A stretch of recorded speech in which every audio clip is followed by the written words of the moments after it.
everybody, so some interesting stuff to talk about today, the biggest thing being some news about E3 2021. But before we get into talking about that, I just want to address some things from my last video. So last time I talked about this interview on the YouTube channel The Serf Times. It was an interview with Adam Conover of the TV show Adam Ruins Everything. In the interview, Adam shared a story about his time working at College Humor and said that he learned that a Zelda Netflix show had been cancelled because the information leaked and Nintendo pulled the plug on the project. The reason he heard about this was because he claimed College Humor was working on a Star Fox skit in the style of Fantastic Mr. Fox, and that the Star Fox skit had also been cancelled. However, I was informed by several people that College Humor actually did make a Star Fox skit, Fantastic Mr. Star Fox, and somehow I had never seen this myself, but yeah, it does actually exist.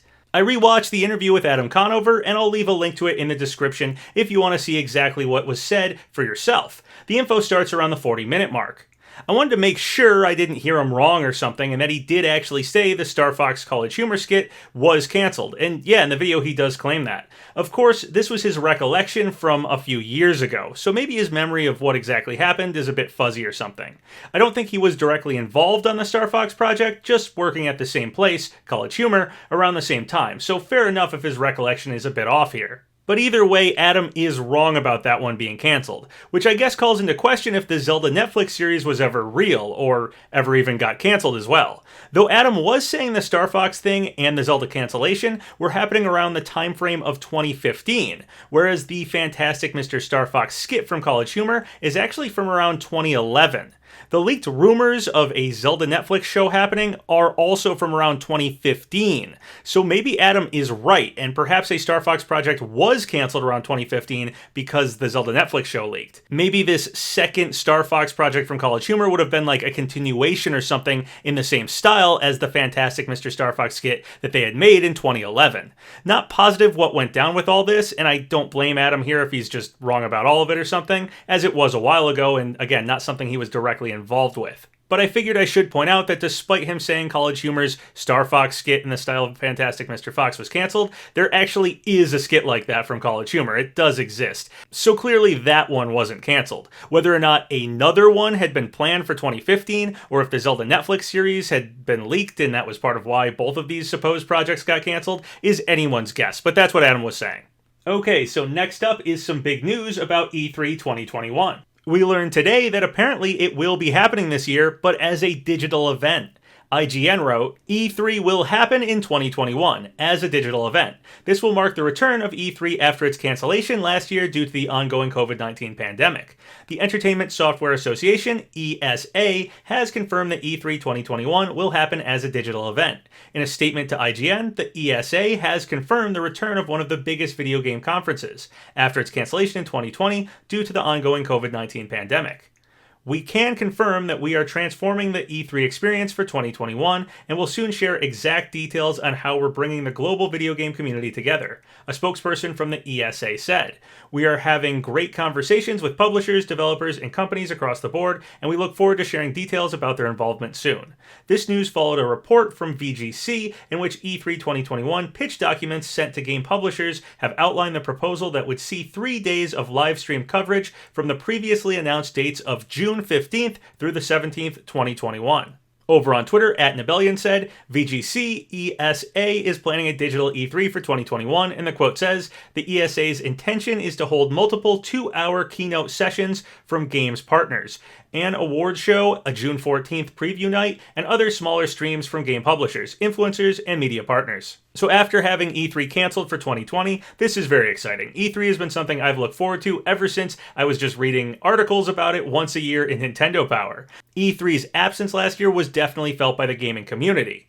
The only big game show we really had last year was the Game Awards at the end of the year, and that was a digital event, and it went great in my opinion. I think preparing for a digital event style E3 is completely reasonable, especially given the state of the world right now, and where it will probably be in June. Nintendo usually drops a digital Nintendo Direct style presentation for their announcements at E3 anyway. They did last time in 2019 when we got Hero and Banjo revealed, so I think this format will sit fine with Nintendo.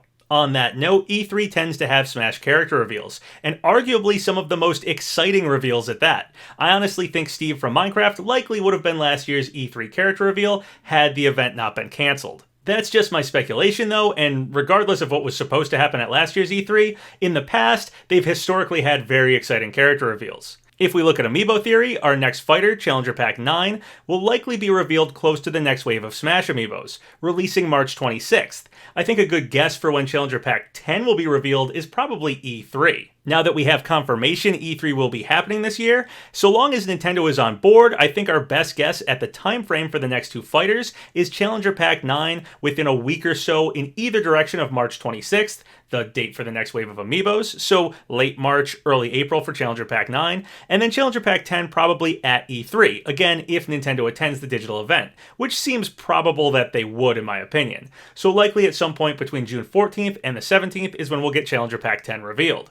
Of course, if Nintendo does sign on for E3, they'll probably show off more than just a Smash character. In fact, if I had to guess, given that this year is Zelda's 35th anniversary, and we haven't seen anything from Breath of the Wild 2 since its announcement trailer back at E3 2019, I suspect that might be the main focus of Nintendo's E3 this year. Actually, we just got a small bit of info about this game recently. At NinEverything over on Twitter wrote, Nintendo marketing pamphlet contains Breath of the Wild 2 blurb, Link and Zelda deep within the caverns beneath Hyrule Castle. It's a very short little write-up about Breath of the Wild 2, but here's what the pamphlet says. Finally, Link and Zelda return in the eagerly awaited successor to unforgettable action-adventure The Legend of Zelda Breath of the Wild, with series producer Eiji Aonuma promising a darker adventure this time. Deep within the caverns beneath Hyrule Castle, a new and powerful threat awakens. Can our courageous heroes save the kingdom again? So very little new information there. We have them saying this is going to be a darker adventure, and we could maybe read into that final sentence a bit, as it says, heroes save the kingdom, plural, and not hero saves the kingdom, singular. This could be fuel for the fire of the current fan theory that Zelda might be a playable character in Breath of the Wild 2, and the game may feature two protagonists, both Link and Zelda. Of course, heroes doesn't necessarily confirm two playable characters, as Zelda could still be a hero in the game as a non-playable character or something. And maybe this whole blurb was written using the same info we all have. If you just go by the E3 2019 Breath of the Wild 2 reveal trailer, it does look like we have two heroes working together here, and whether or not that continues into the gameplay is still unknown. Anyway, regardless, I'd love to see some more Breath of the Wild 2 information at E3. And I'd also love to see a playable Zelda character. She isn't captured or stuck anywhere at the end of Breath of the Wild, so now is a great time to finally let our title heroine take a more active role in the series. Over on Twitter, IGN wrote something extremely intriguing. It says, 343 Industries has teased that there just might be a new place and way to play Halo, the Master Chief Collection, in the near future. Where do you want the collection to go? If I had to guess what this is getting at, or even just what I'd like for it to mean, I'd say the Master Chief Collection on Nintendo Switch. That would both be my guess and hope for this one. So there's been a rumor of the Master Chief Collection possibly coming to the Nintendo Switch for a very long time. I think I did a video on it well over a year ago, so perhaps we'll finally see that actually happen sometime soon.